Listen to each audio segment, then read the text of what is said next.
Programme motion. Minister to move. The question is that the Commonwealth Parliamentary Association and International Committee of the Red Cross Status Bill Lords Programme number 2 motion as on the order paper. Minister Stephen Doughty. I beg to move, Madam Speaker. The question is the Parliamentary Association and International Committee of the Red Cross Status Bill Lords Programme number 2 motion as on the order paper. As many as are of that opinion say aye. Aye. Of the contrary, no.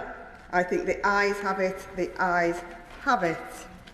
Commonwealth Parliamentary Association and International Committee of the Red Cross Status Bill Lords as amended in the Public Bill Committee to be considered.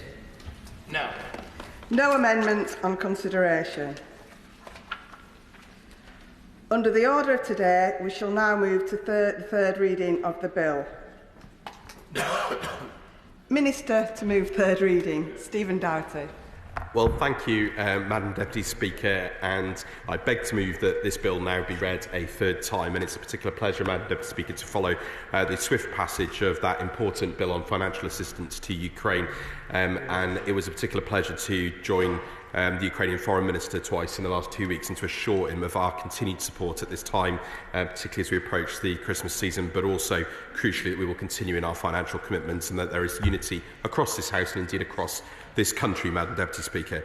But we are debating for a third reading this important bill, which again there is a huge amount of unity across the House on, and I hope it won't detain us long. And I really do want to pay tribute to all members for their cooperation in getting the bill this far and so quickly in this new Parliament, this new government. It's a rare occasion when the House finds itself in such agreement, but the bill has continued to receive unwavering support from members across all sides. And that is a true testament, Madam Deputy Speaker, to the importance that members place not only on the aims of the bill, but also indeed on the aims and values of the Commonwealth Parliamentary Association and the International Committee of the Red Cross. I will happily give way. Thank you, Madam Deputy Speaker. May I thank him, and I would like to endorse what he says. I strongly support the sentiments he expresses. Madam Deputy Speaker, may I just offer my thanks and support to the CPA, who recently staged an excellent visit to Reading on behalf of the Barbadian Parliament. Wonderful experience, very, very interesting and supportive for myself as a parliamentarian, but also my colleagues from Barbados. And it helped the Barbadian community in Reading build and develop vital links. We were once the largest concentration of Barbadians outside Barbados in our town, and there's a very strong heritage there. Much appreciated. So I do wholeheartedly support the CPA and thank them for their work. Well, Madam Deputy Speaker, I thank my honourable friend for his comments, and I think what he says there underpins the importance we place on our relationships with our Commonwealth partners as parliaments and, of course, as a government. And he will know that the Foreign Secretary was on his own visit just last week in the Caribbean, and those ties are hugely important. It's important that we maintain them in this House too. And this is a significant moment for both organisations, Madam Deputy Speaker. The CPA has been seeking this change to their legal status for over 20 years and the ICRC for over a decade, and we are now able to finally deliver on that. The passing of the bill will ensure the CPA remains headquartered in the UK, and treatment as an international organisation will allow the CPA to continue to operate fully across the Commonwealth and international fora. It will also allow the organisation to participate fully in areas where it is currently restricted. Madam Deputy Speaker, as I said, we place great importance to our membership of the Commonwealth, a vibrant global network of 2.5 billion people united in the pursuit of freedom, peace and prosperity. And of course, in October this year, Samoa hosted the first CHOGM held in a Pacific island country. It was His Majesty the King's first CHOGM as head of the Commonwealth, and we had strong government attendance then. I was particularly delighted also that we had the representative of the UK Overseas Territories there at the CHOGM, the current President of UKOTA, the Premier of the Cayman Islands. And this is a crucial context across the Commonwealth in which the CPA operates, and it is crucial that we secure status change so the CPA can continue its work on promoting democracy and good governance across the Commonwealth. And having participated, Madam Deputy Speaker, in their work in the past, both with incoming delegations and indeed outgoing ones, and I think fondly of my visit to Ghana a few years ago, and working with Commonwealth parliamentarians from across Africa, I have seen that work firsthand. Throughout this bill's passage, members have also been vocal about the crucial role that the ICRC plays in conflict situations to protect civilian lives. They have a unique mandate under the Geneva Conventions to provide humanitarian assistance to people affected by armed conflict and other situations of violence, and to promote laws that protect victims of war, and they work globally to promote international humanitarian law. They also have a unique legitimacy, Madam Deputy Speaker, to engage with all parties to conflicts and have unparalleled access to provide protection and assistance to vulnerable groups in conflict situations around the world. And it's therefore critical, Madam Deputy Speaker, that they can operate in the UK in accordance with their international mandate, maintaining their strict adherence to the principles of neutrality, impartiality and independence, and its working methods of confidentiality. And I know that members agree from the previous debates we've had on why this bill is so important in enshrining those principles. We will continue to work with both the CPA and ICRC to agree the written arrangements which will set out the parameters of status change, as well as the privileges and immunities which the government has decided to confer on both organisations. Those arrangements, Madam Deputy Speaker, will be specified in orders in Council, which will be brought to the House for them to be debated and voted on before being implemented. As members are aware, this is of course not the first time this House has considered the bill. It was a private member's bill introduced in the last session by the former member for Basingstoke, and I want to again pay tribute to her for her efforts in pushing that bill forward. I also want to put on record my gratitude to the team of FCDO officials and lawyers who worked tirelessly to ensure this bill's readiness and provided support to various ministers throughout the passage. I want to thank my noble friend in the other place, Lord Collins, and my other noble friend in the other place, Baroness Chapman, for their work in ensuring the bill's smooth passage in another place. And I also want to express my thanks and appreciation to the drafters in the Office of the Parliamentary Council for preparing the bill and the House authorities for all their work behind the scenes. Given that this is likely to be one of my last outings before the festive season, Madam Deputy Speaker, I also want to wish a very happy Christmas to the House, the members of the House, and the Doughty, and I want to wish everybody a successful festive season. I'm delighted that we're getting this bill to its conclusion, I hope, imminently. The question is that the bill be now read the third time. Shadow Minister Wendy Morton. Thank you, Madam Deputy Speaker, and I'm pleased to be standing here as the Shadow Minister representing Her Majesty's official opposition supporting this bill today. Alas, noting that the member for Esher and Walton is sadly not in her place. But those of us on these benches, Madam Deputy, are supporting this bill today as we have done throughout its passage, both here and in the other place. We supported the bill in the last session when it was a private member's bill, and I'd also like to pay tribute to Dame Maria Miller, who is no longer a member of this place, who originally sponsored the bill, and we continue our support in this session as it comes before us as a government bill. I'd like to thank their lordships, who have taken a lot of interest in this bill and made valuable contributions, in particular Baroness Ainley of St John's. I'd also like to pay tribute to my honourable friend, the member for Rutland and Stamford, and for my right honourable friend, the member of Witham, for their work in this session at second reading and committee stage, respectively. This is a sensible bill for two really important organisations, the Commonwealth Parliamentary Association, or the CPA, and the International Committee of the Red Cross, the ICRC. These organisations do vital work that is so often aligned with UK foreign policy objectives. Resolving the issues this bill seeks to address is important, and we want to see it on the statute books. This is to be welcomed, and the key now will be for the government to take advantage of the new structures that this bill puts in place. In relation to the CPA, we welcome that the bill makes a number of legal changes and supports the work of the courts in dealing with privileges and immunities. As we said at second reading, it is important that the government now stresses every sinew to support both the work of the UK delegation and the CPA more widely. Perhaps I might also say that the performance of the government so far at their first Commonwealth Heads of Government meeting was found a little wanting. That said, we very much hope to see future engagement with the CPA, particularly in the democratic institution building work that was signalled in the Samoa communique. The Commonwealth, Madam Deputy Speaker, is a community of like-minded nations with shared history. But it's about so much more. It's about our public institutions, an independent judiciary, and the rule of law. Personally, I recall my own visit to Barbados in 2021. I was then Minister at the Foreign Office, and I accompanied the then Prince of Wales, now His Majesty the King. It is surely a testament to the value of the Commonwealth that Barbados has chosen to remain a member of the Community of Nations. The CPA does so much to strengthen the Commonwealth, and I praise the work of colleagues serving on the Executive Committee. In particular, my honourable friends, the members for South West Hertfordshire and West Worcestershire, who are not in the chamber today, my right honourable friend, the member for Dumfriesshire, Clydesdale and Tweeddale, who I see on the benches today, but I'd also like to thank colleagues on the Executive from the other place, Baroness Sugg and Lord Kamal. Turning now to the ICRC, they have a unique legitimacy that allows them to engage with parties to conflicts across the world and gain important access to vulnerable people in conflict zones. The bill recognises this, and this certainly is to be welcomed. The ICRC do vital work, and I hope the government will continue to recognise this, as we did in government, by committing generously to supporting their activity. The ICRC employs 18,000 staff around the world who work under incredibly difficult circumstances in some of the worst crises, and I'd like to thank them on behalf of these benches for their service.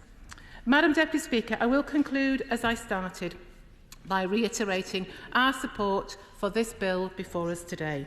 The bill makes a number of welcome changes that support the Commonwealth Parliamentary Association and the International Committee of the Red Cross, and I pay tribute again to all those who support their vital work. And as the Right Honourable Gentleman, the Minister, said as he concluded, like him, I hope this is my last outing at the dispatch box this week before Christmas, and I wish yourself, Madam Deputy Speaker, and all members a Merry Christmas. Thank you.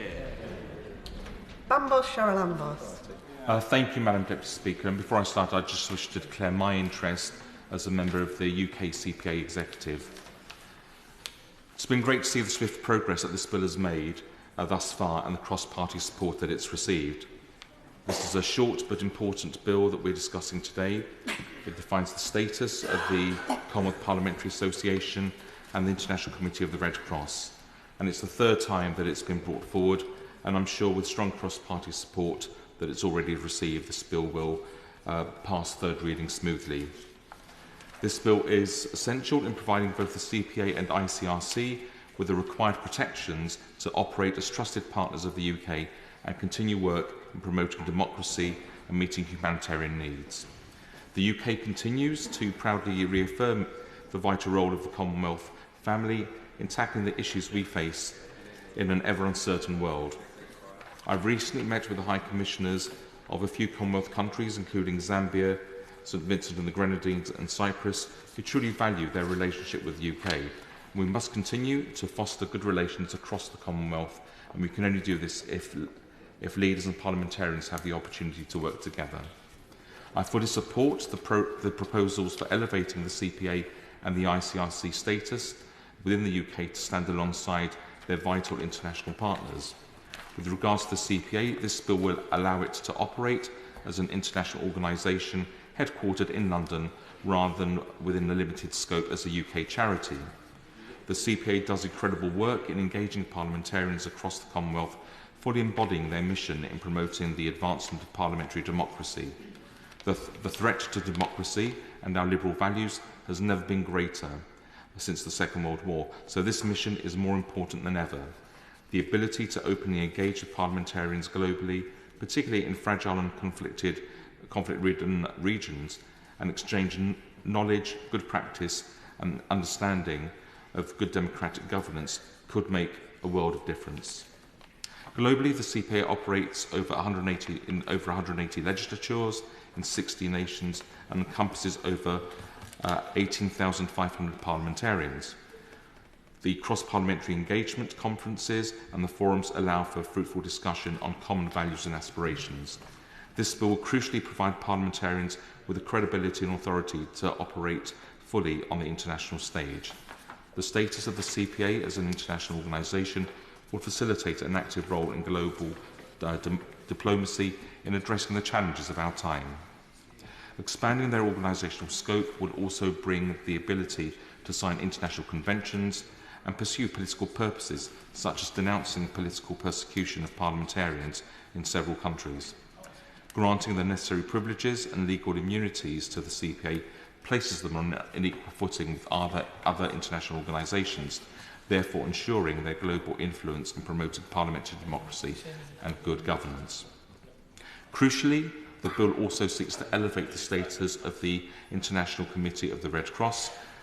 As an independent humanitarian organisation, the ICRC has a unique mandate to protect victims of armed conflicts enshrined in the Geneva Conventions of 1949. This bill will provide the necessary mechanisms to enhance the work of the ICRC in a way that is befitting of their mandate in international humanitarian law. Granting the ICRC with certain immunities and privileges will bring the UK in line with over 110 states and alleviate many operational challenges under their current status. The ICRC's efforts providing humanitarian assistance and rebuilding communities need to be protected. It's important to recognise that the ICRC work in many dangerous zones around the world, and allowing the legal protection of information and testimonies will in turn protect their workers as well as benefit the people they are helping. Their work across Gaza, Sudan, Congo, Ukraine and in over 90 countries must be protected and must maintain its principles of neutrality, independence and confidentiality. This bill provides a critical step in ensuring that both the CPA and ICRC, through their new status as international organisations, are entrusted by the government to operate fully within the UK. Both organisations will continue to be valued partners in the UK's central role in global diplomacy through the promotion of good governance and democracy, the value of the Commonwealth, and in the efforts for global humanitarian needs. I hope the whole House will be supporting this bill through its third reading. I call Liberal Democrat spokesperson Monica Harding. Thank you, Madam Deputy Speaker, and thank you for your forbearance and for apologies for my hasty entry into the chamber, which does not deter from the very high importance that I and the Liberal Democrats give to this bill. I am very pleased to be welcoming this bill back to the House today for its third reading, and I am glad, having listened to honourable members in the past weeks, at the reservoir of support that exists across the House for both the Commonwealth Parliamentary Association and the International Committee of the Red Cross. On these benches, we want to see a Britain deepen in trust and build in partnerships with our allies.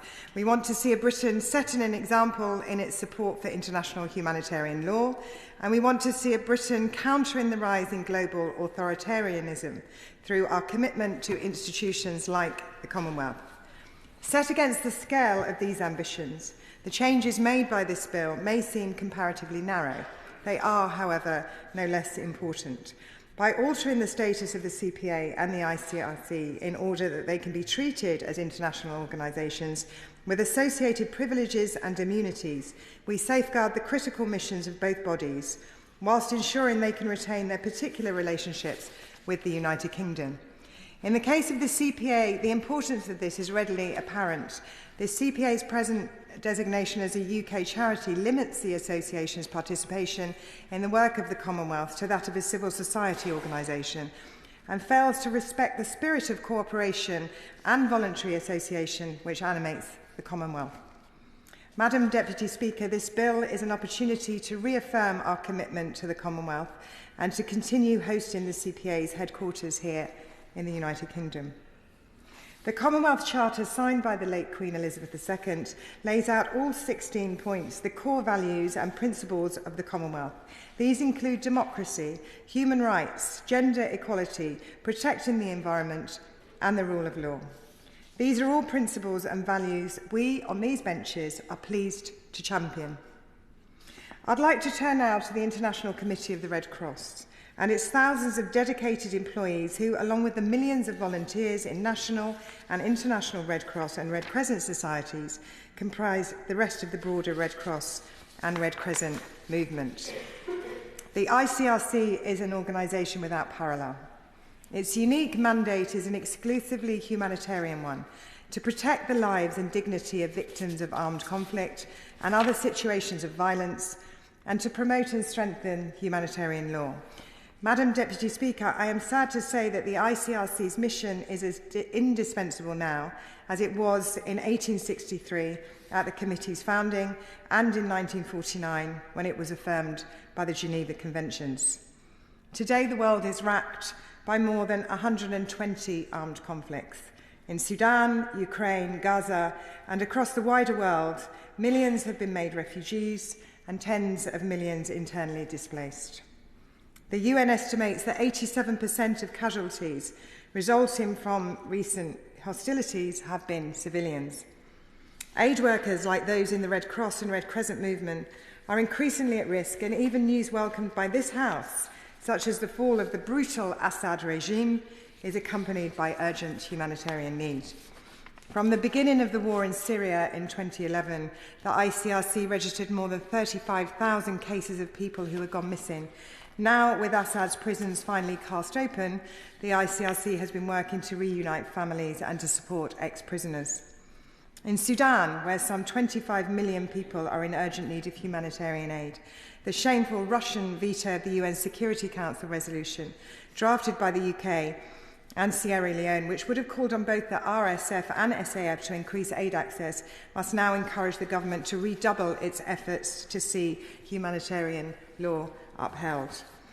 Since the beginning of the conflict in Gaza, the ICRC has facilitated the release, transfer and return of 109 Israeli hostages held in Gaza to their loved ones. The committee also performed the same function for 154 freed Palestinian detainees. Presently, the ICRC has been denied access to the hostages even now held by Hamas in Gaza, as well as to the Palestinians in Israeli detention. The ICRC, therefore, has no assurance that either the hostages or the detainees are receiving humane treatment, nutrition or healthcare. So will the Minister affirm that the Committee of the Red Cross must be given immediate access to the hostages in Gaza and the detainees in Israel and occupied territories in order to fulfil their mandate under the Third Geneva Convention? And will he also inform the House of what actions the Department has taken to ensure combatants adhere to their obligations under international humanitarian law to treat prisoners and detainees humanely? Madam Deputy Speaker, by treating the ICRC as an international organisation, we can provide it with a legal basis to protect its neutrality and continue its work in the world's most dangerous and fraught regions, and this will be a positive step. However, we must also recognise that whilst changes to the ICRC status are necessary, they are far from sufficient to ensure that humanitarian law is upheld and humanitarian aid delivered where it is needed, when it is needed, in the quantities in which it is needed. And I urge the government to stand up to the permissive attitude in international law we witness today in many war zones and affirm our shared values in support of international humanitarian law and impress upon warring factions the need to deliver aid without interference. Madam Deputy Speaker, I am glad that the FCDA support to the ICRC this year looks likely to exceed the £133 million provided last year, but I remain concerned that the cuts to the UK's international development spending from 0.58% of GNI to 0.5%, which were announced in the budget, will be reflected in reduced support to the ICRC in 2025 and beyond. So at this dangerous time, when support for humanitarian aid organisations is so critical, I hope the government will commit to increase the funding next year for the ICRC and the indispensable work it does. We Liberal Democrats come from a long tradition of liberal internationalism, which prizes cooperation based upon shared values. The efforts of both the Commonwealth Parliamentary Association and the International Committee of the Red Cross is of vital importance. We are proud to support them and proud to support this bill. Yeah. I call Adam Jogee. Thank you very much, Madam Deputy Speaker, and it's a pleasure to follow the Honourable lady, the Liberal Democrat spokesperson, who made it just in time, but I do say better late than never, and it was an important contribution. And I would like to just reassure the PPS, Madam Deputy Speaker, who put it to me that I look like I had rather a lot of piece of paper in my hand, and how long was I intending to speak? It's more of a case of the font's a bit bigger so I can read it, as opposed to the temptation of speaking for far too long. But I do want to just say, never. You'd be so lucky. Now, I'm very grateful, Madam Speaker, for the opportunity to speak briefly in the third reading of this much needed and very welcome piece of legislation. And I'd like to start by, as my friend from Enfield did, by declaring my interest as a member of the Executive of the UK branch of the Commonwealth Parliamentary Association, and indeed as co-chair of the Commonwealth All-Party Parliamentary Group.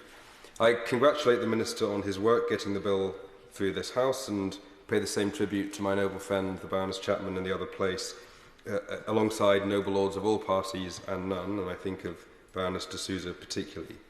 The fact that this bill has worked its way through the House with no substantive amendments speaks to the collective commitment on all sides to our role on the world stage and being good citizens. Madam Deputy Speaker, as I noted at second reading, the bill before us has been through the wars and was rudely interrupted by the general election, although I wouldn't be here without it, so I am grateful to a point.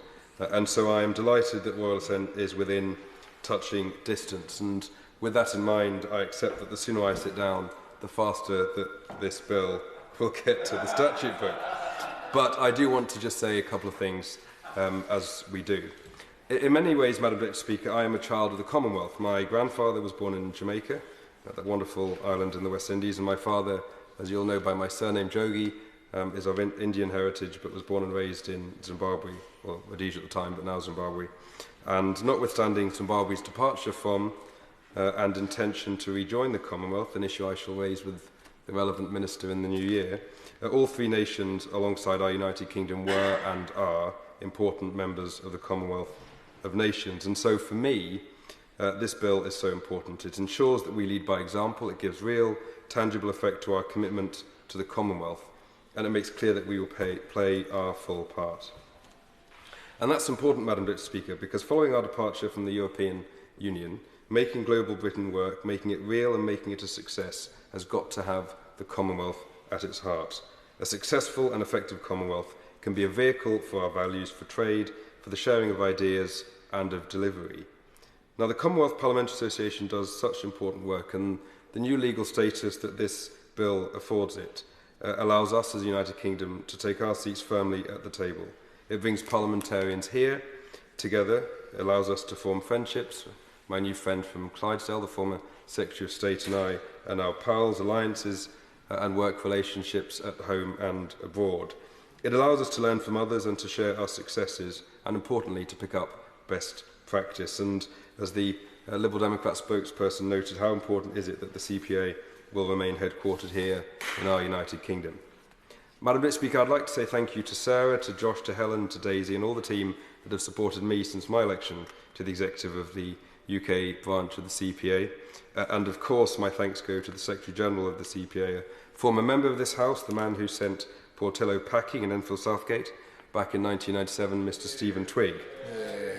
I saw Stephen's effectiveness, patience and diligence, and I'm sure my friend from Scotland will agree with this, up close at the Commonwealth Parliamentary Conference. And I, just to reassure the opposition benches, would also like to pay tribute to Dame Maria Miller, formerly of this parish, for the work that she played on getting us to where we are today. This bill is about our standing on the world stage, our role as a leader in the fight for human rights, for democracy, for respect, for good governance, for decency, and importantly for togetherness. The bill, when signed into law by His Majesty, will specifically grant international status to both the ICRC and the CPA, and will enable both reputable and long-standing bodies to benefit from the immunities and privileges of all other international bodies. That's a win for all of us, Madam Deputy Speaker. It's a technical bill, but it's an important one, and I know that colleagues in parliaments and assemblies across the Commonwealth are looking to us to get this done, and today we will, all being well, do just that. Her late Majesty Queen Elizabeth II always said she had to be seen to be believed, and she was right. And the same goes for us, Madam Deputy Speaker, because as this bill becomes law, subject to the will of the House, we'll be able to look our partners, our neighbours and our friends in the eye and prove our commitment to the Commonwealth in deeds as well as words. The committee stage of the bill was the first I sat on and took part in since my election to this House, Madam Deputy Speaker, and I accept that it was a little less demanding than some of the other bills that may be before us, but I think that speaks to the cross-party nature of the bill, and I welcome the support of colleagues from across the House. We've heard it from my friend from the West Midlands, the Shadow Minister, and indeed the Honourable Lady from the Liberal Democrats. I join the Minister in paying tribute to all the officials in the Foreign Office, some of whom are listening, who have worked on this bill, and of course the clerks and officials here in our Honourable House. They're all wonderful and very talented people. I wish the bill well, Madam Deputy Speaker, when the question is shortly put, and look forward to supporting it myself at third reading. And I feel sure that it shall receive the overwhelming support of the House. And as this is the last time, Madam Deputy Speaker, I shall speak in the House in 2024, I wish all colleagues that I'm going home. Newcastle-under-Lyme needs me, and I'm going home. You'll cope just fine, brother. But I do want to just say, Madam Deputy Speaker, that I wish all colleagues here in our United Kingdom Parliament, to our Commonwealth kith and kin, and of course, the good people of Newcastle-under-Lyme, who I shall see tomorrow, a very happy Christmas, a peaceful, calm, and tolerant New Year. I call Sir Julian Lewis. Thank you, Madam Deputy Speaker, and what a pleasure it is to follow so many positive speeches on such a unifying issue. And I can't help but observe that it's singularly appropriate that the Minister, the amiable Minister, the Honourable Member for Cardiff, South and Penarth, should be making his last contributions before Christmas on this issue rather than the rather more fractious one earlier of the future of the Chagos Islands. Now, some honourable and right honourable members may recall that I spoke in the second reading debate to support the very sensible changes that this bill makes to the status of the Commonwealth Parliamentary Association and the International Committee of the Red Cross, by giving each of those organisations the status of a body corporate. The bill ensures that the independence of the staff of these organisations is sufficiently protected, and that the staff are able to continue with their work unhindered.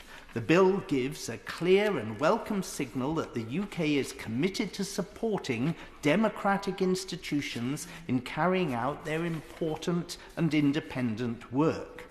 I've been encouraged by the Minister's positive comments throughout the parliamentary debate regarding the importance of safeguarding the institutional independence of such organisations, and the same is true, indeed essential, for the office of the Intelligence and Security Committee of Parliament. I had hoped, as I said at second reading, that the bill would be expanded to include the ISC, given the very clear read across. Unfortunately, it's not proved possible to extend the scope of the bill to cover the ISC within the available time frame, so I will not repeat my earlier comments now.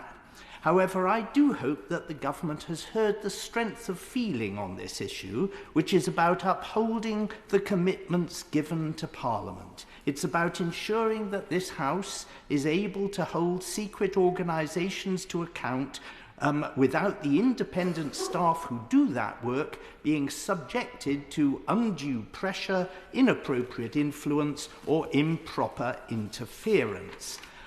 With the recent appointment of the new committee under its highly experienced chairman, elected today by the other committee members, Lord Beamish, formerly Kevin Jones, a member of this House at the time, when I served with him for 4 years on the committee, I trust the government will now find another suitable legislative vehicle to allow the important changes which we are today making to the CPA and the ICRC to be applied to the ISC as well. Given the very clear similarities between the two democratic institutions covered by this bill and the office of the ISC and its Secretariat, I'm confident that that measure would receive the same level of strong cross-party support as has rightly been achieved for this important bill. Thank you, Madam Deputy Speaker. David Mundell. Thank you, Madam Deputy Speaker, and I should declare that I am the Treasurer and International Representative of the UK CPA branch. Yeah. I don't think that sometimes it's clear in this House the scale of resentment and indeed anger there was amongst Commonwealth countries at the previous structure of the CPA. And indeed, a body had been set up to consider alternative structures, and in particular the CPA leaving the UK and being based elsewhere because of that concern and the length of time over many years that it had taken to bring this issue forward. So I was very pleased to be able to go to the interim committee which had been set up to consider alternative locations for CPA International and provide them with a copy of Hansard from the second reading of this bill, which I am grateful that the Minister and the FCDO brought forward in a timely fashion, deliberate or otherwise, that tied in with the Commonwealth Parliamentary Conference. Because given undertakings that had been given repeatedly by UK representatives, there was a demand for evidence that this was actually going to be done. And the unanimous support that the bill had achieved at second reading went a long way towards doing that. And opening up, I believe, the opportunity for CPA International to start to focus on many other issues. This issue of its structure and legal status has actually preoccupied the Commonwealth Parliamentary Association at international level for many years. I attended the conference in Ghana last year, and at that conference, this was the dominant issue that took up all or virtually all of the debate. And this year, I was very pleased, for example, that there was an excellent debate on climate change and a thought of moving on. And we have a new international chair in Dr. Christopher Kalila, who will be visiting London shortly. And I think that he has set out a wish to bring a renewed sense of purpose to the Commonwealth Parliamentary Association, which will not so much focus on structure and constitutional issues, but look to bring together the Commonwealth parliamentary family on issues of importance across the Commonwealth. Now, as the Minister knows, I don't think we can disguise that there are difficult issues out there. The LGBT plus issue remains extremely challenging, and we can't duck that. We've got to look at ways in which we can take that forward. It's not acceptable, the criminality on not just members of the LGBT plus community, but their allies, that is now being promoted in certain Commonwealth countries, and we've got to take a stand and show leadership on that. We've also got to acknowledge there are other actors at work. I was in South Africa, and I know it'll shock members opposite that I was condemned as a neo-colonialist by the Economic Freedom Fighter Party, Madam Deputy Speaker, who wear very fetching red boiler suits in Parliament to display that, in fact, they are ordinary working people and not part of the elite. But they are not supportive of the Commonwealth. They're not supportive of South Africa's role in the Commonwealth. We know that both Russia and China are active in many Commonwealth countries, so we can't just take it as a given that everybody will proceed on the basis that we would wish them to do. But I, like those others who have spoken, I regard the Commonwealth as a great force for good. There is huge opportunity both at parliamentary level and at governmental level to make a difference to those people on the ground across the Commonwealth, and I hope that that will be at the heart of the government's approach. There are one or two people I would also like to thank and acknowledge, not least my former colleague Dame Maria Miller, who tried to get the bill through. Whether the honourable gentleman from Newcastle-under-Lyme's arrival was worth pausing the bill or not might be matter for debate on another day. I also want to praise our former colleague Ian Liddell-Granger, Ian, I think, would have done well in the diplomatic service if he had chosen that. He had to step in when the former chair of the CPA International died suddenly. There was a vacuum. Ian came in and steadied the ship, as well as pursuing this issue within this Parliament and identifying its importance. And of course, as already been mentioned, our former colleague in this House, Stephen Twigg, who does a hugely important job as Chief Executive of the CPA International. And on his behalf, I would just ask the Minister to ensure that the subsequent orders that have to be brought forward are done so in a timely fashion, and that we can continue to confirm to the Commonwealth family the momentum that's behind this process. The International Executive Committee of the CPA is due to meet here in London in May, and it would be, I think, very helpful indeed if the other parts of the process could have been completed by then. And my one final plea, Madam Deputy Speaker, to the Minister is for the Government to make more use of the CPA in terms of working more closely. He's acknowledged he's been on many visits. The CPA has the capacity, CPA UK, members of this Parliament, have the capacity to act in a soft power role for the Government. There are things that MPs, as he knows, as others know, can be shared, can be discussed, which are not necessarily possible for ministers or indeed our High Commissioners to discuss. And in fact, when we were in Ghana last year, we had very good discussions around the LGBT plus issue, which would not have been possible if it had been more formal. So do make, as it goes forward in its new form, yes. I think the right honourable gentleman giving way. Through him, I just want to say to the Minister that the point the right honourable gentleman has just made has support right across the House, and many on this side want to see exactly the urgency and focus he's just mentioned.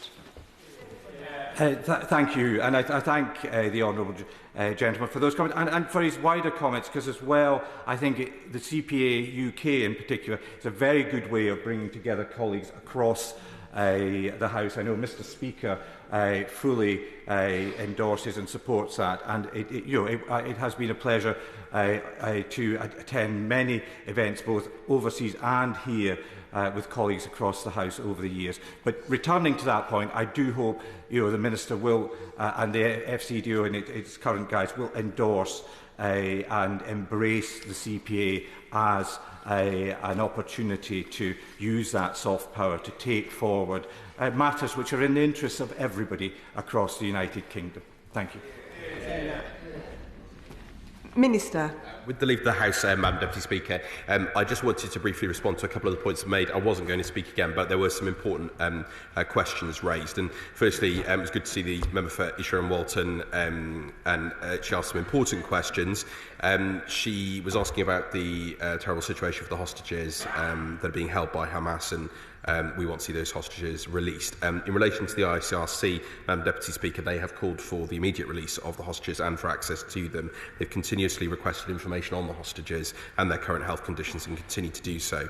And they continue to try and get access to hostages as part of their mandated role to assess the welfare, pass messages to families and provide medical and other support. But obviously for this to happen, Madam Deputy Speaker, all parties to the conflict need to reach agreement, and the ICRC of course has no means to compel them to do so. We understand they continue to meet with representatives of the families, as we do as a government, Madam Deputy Speaker, and we all want to see them brought home. She also raised an important point about funding for the ICRC. In 2023, Madam Deputy Speaker, the funding was £133 million, including £52 million core unrestricted funding. But in 2024, the UK is on track to provide over £165 million to the ICRC. With the current spending review underway, the total amount for 2025 and beyond is not confirmed, but our intention is to continue structuring future funding within a new multi-year business case to give them their predictability of income, they need to plan ahead for their crucial IHL and protection programming work around the world, which many of the members who've spoken today have referred to. Briefly, responding to the Honourable Gentleman from New Forest East, I also join him in congratulating Lord Beamish on his new role. I note carefully the points that he's made. Of course, I have no doubt he will continue to pursue them in the way that he does.